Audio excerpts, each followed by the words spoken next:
Hi guys, I am in the very center of Ankara at the bus terminal, which is a truly huge transport hub from where hundreds of buses depart daily to different corners of sunny Turkey.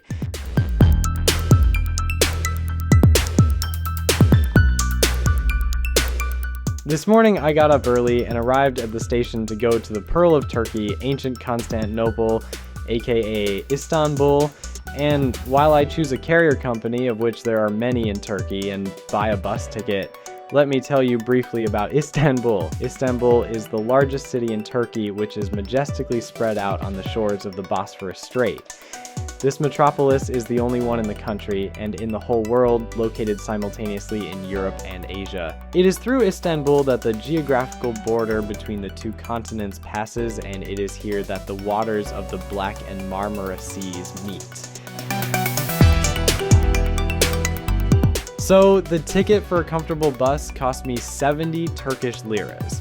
Ahead of me is 7.5 hours of exciting travel along the picturesque Turkish roads. So wish me a happy journey.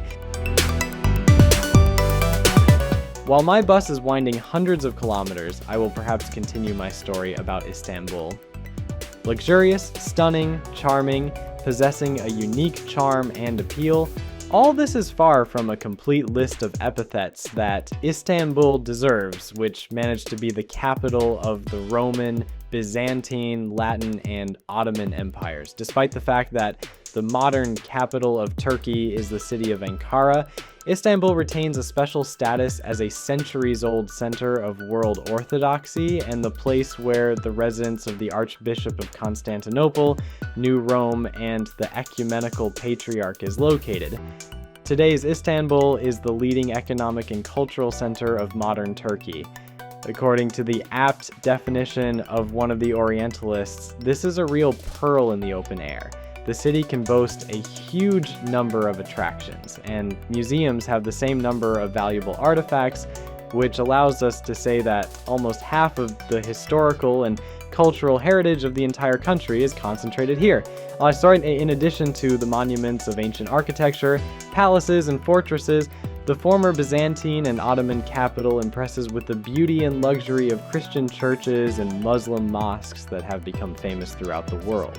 Having safely reached the bus terminal in Istanbul, I decided to walk to the nearest hostel, saving as much as 5 lira on the metro. And at first it seemed to me that I had made a big mistake, since the distance to the nearest hostel was more than 10 kilometers. But, as they say in Russia, everything that happens is done for the best, and walking along the streets of the city I came across truly grandiose ruins of an old fortress.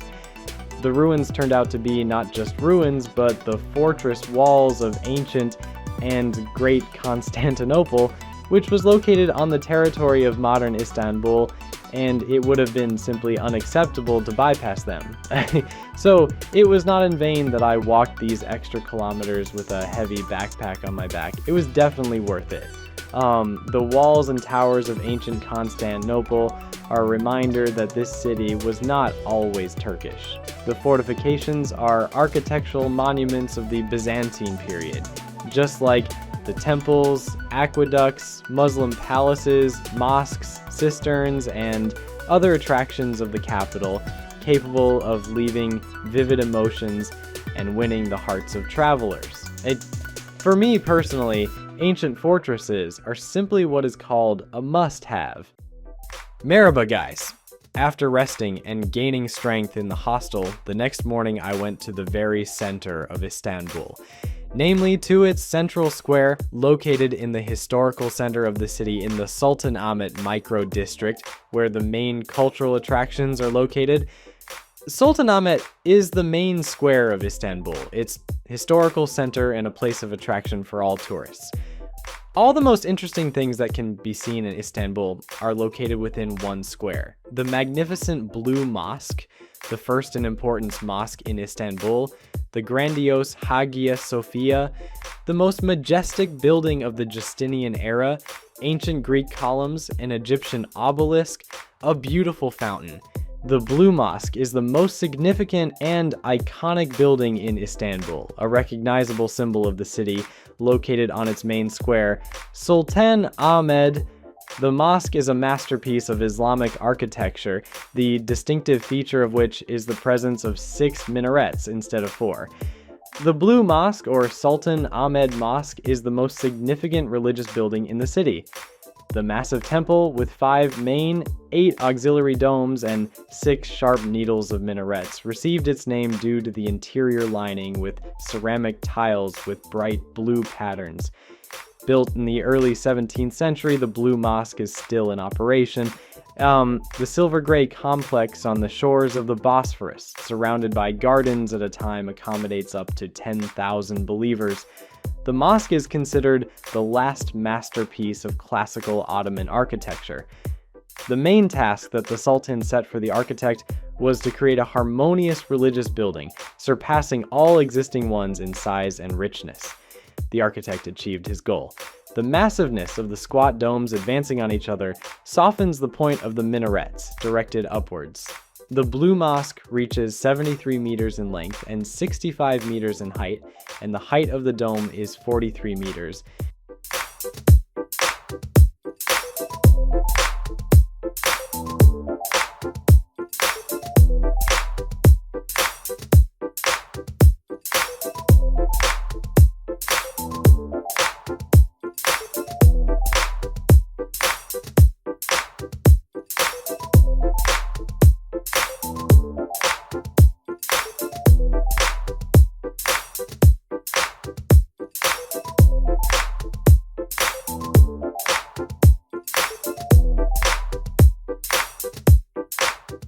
Opposite the Blue Mosque, there is a monument of Byzantine architecture, the Hagia Sophia. Once it was an Orthodox cathedral, then a mosque, and now this cultural building has been given the status of a museum. Hagia Sophia has been admired by people for more than 1,000 years. This is a religious building that was built as a Christian temple but became a mosque and now operates as a museum. During its difficult history, Hagia Sophia changed its name and survived many destructions. For 1,000 years, Hagia Sophia remained the largest Christian temple until this title was taken by St. Peter's Basilica in Rome. And now let's take a break from cultural education and just walk around Istanbul, enjoy the scenery of the Bosphorus Strait, and soak up the atmosphere of the city streets. Let's go.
You can walk around Istanbul endlessly, constantly getting stuck in one place or another, but there is little time left, and there is still a lot to see.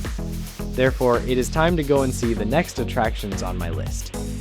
Across the Golden Horn Bay, several bridges of different designs have been built, which connect the European and Asian parts of the city.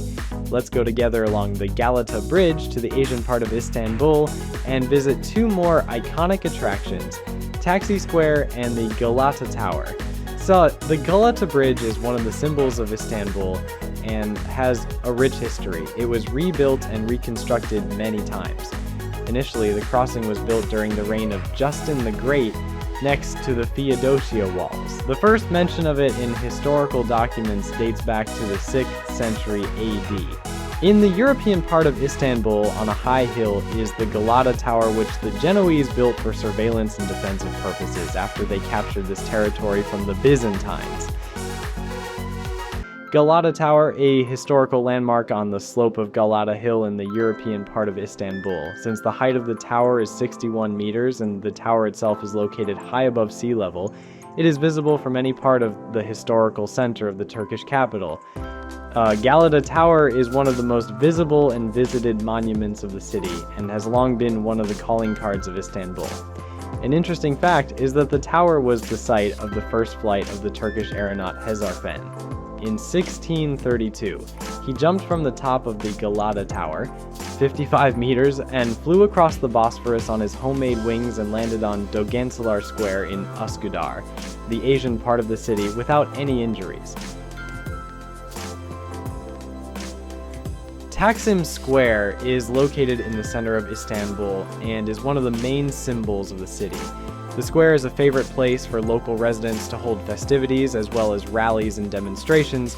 In the center of the square is a monument, a republic, on which the figures of the greatest military leaders of Turkey are carved from stone. Taksim Square is one of the most important attractions of the European part of Istanbul, and the most densely populated area for tourists and locals in the city. From Taksim Square, the legendary Istiklal Street begins, where the best hotels and restaurants of the capital are located. Every day, millions of people pass through the square. The word Taksim in translation from Turkish means distribution.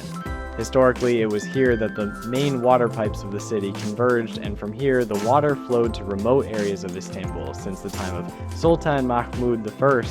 Let's go back to the European part of the city for the children's part to visit another unusual landmark of Istanbul, the Basilica Cistern.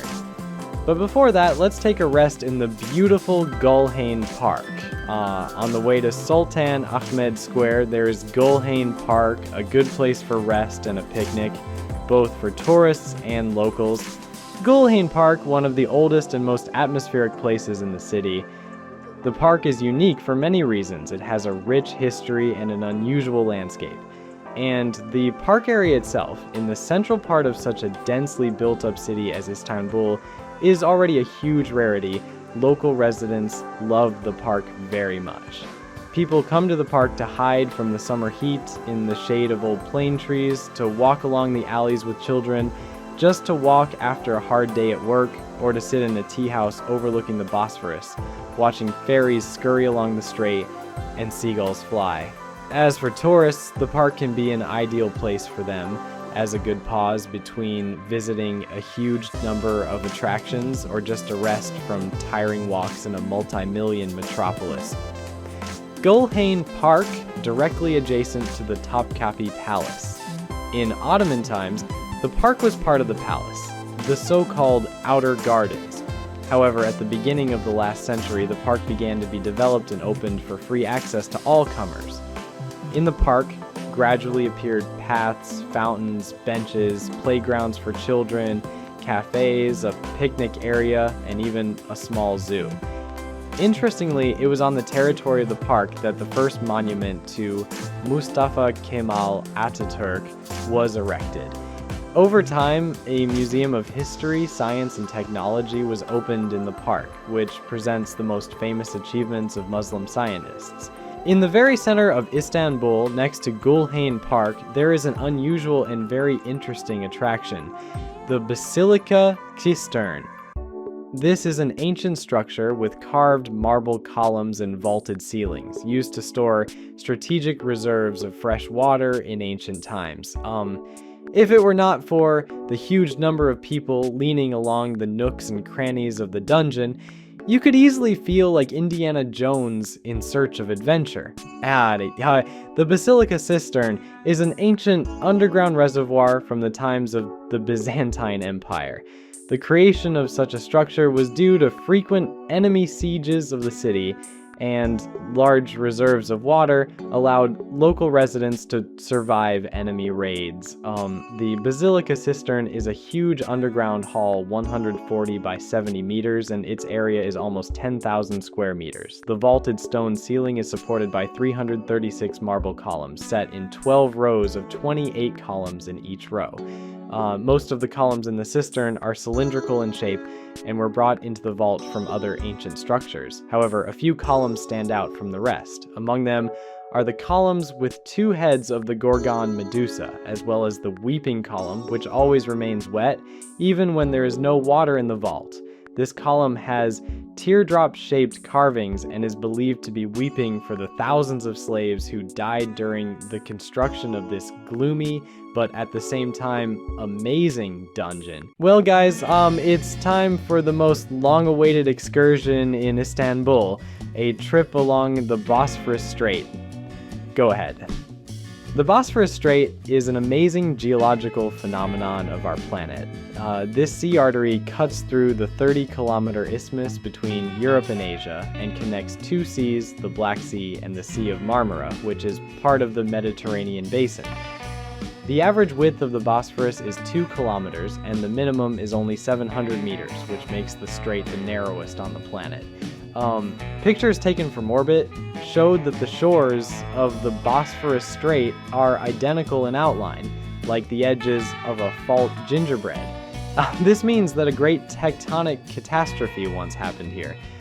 Scientists believe that about 10,000 years ago, when the next melting of glaciers occurred, the waters of the Atlantic Ocean rushed into the Mediterranean Sea, flooding many inhabited islands, and then they broke through a narrow gap in the rocks and fell into the Black Sea basin, the level of which at that time was several hundred meters lower. The breakthrough of the rocks was also ensured by the fact that part of the current Bosphorus was once a river valley that had already washed out the rocks. Perhaps this cataclysm was facilitated by a powerful earthquake, since the Bosphorus region is seismically unstable. Many researchers believe that it was this catastrophe that raised the waters of the world ocean across the planet. Described in the Bible as a global flood, the strait received its name in ancient times. According to the myth of ancient Greece, the thunderer Zeus fell in love with the beautiful Io, but his wife Hera found out about this relationship and swore to take revenge on her unfaithful husband. Then the loving god turned the girl into a cow, and escaping from the revenge of the furious wife of Zeus, she drank across the narrow strait and hid in the mountains of Asia Minor. The word Bosphorus means a cow ford. It is interesting that in ancient Greece, two straits were called Bosphorus: the Thracian Bosphorus, the current Bosphorus, and the Cimmerian Bosphorus, now the Kerch Strait. In 658 BC, on the southern cape of the strait, the Greeks founded the city of Byzantium. And on the opposite Asian shore, they built a tower from which they stretched a bronze target across the strait. So the rulers of the city even then sought to control the busy Bosporan shipping. 1,000 years after the collapse of the Roman Empire into Western and Eastern in the 4th century AD, Emperor Constantine moved his capital here and named it Constantinople. After the fall of Byzantium under the onslaught of the Turkish Sultan Mehmed, the city was renamed Istanbul. Well, my fascinating walk along the Bosphorus has come to an end, and while we are mooring to the shore, I ask you to subscribe to the channel, like this video, and share it with your friends. This will help me in developing the channel. Well, I will go ashore and continue my journey through this wonderful country. See you soon in new videos. Bye-bye.